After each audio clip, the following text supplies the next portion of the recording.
Hey everyone, welcome back. In this video, I'll show you how to sign into AutoCAD in 2026.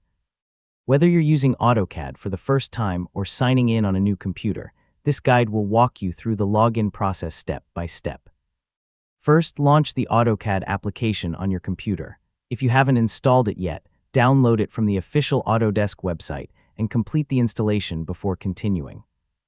Next, when the sign-in screen appears, click Sign In. Enter the email address and password associated with your Autodesk account, then click Next or Continue.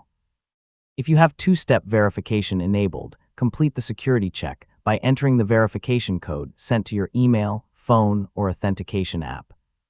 Once your credentials are verified, AutoCAD will sign you in and automatically check your license or subscription status. If you have an active subscription, educational license, or free trial, the software will be activated automatically.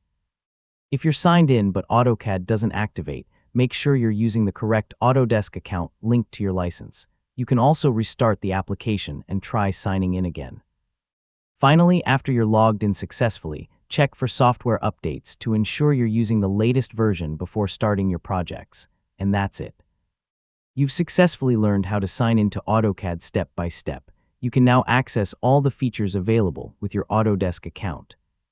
And don't forget to like, share, and subscribe for more helpful tutorials just like this. Hey everyone.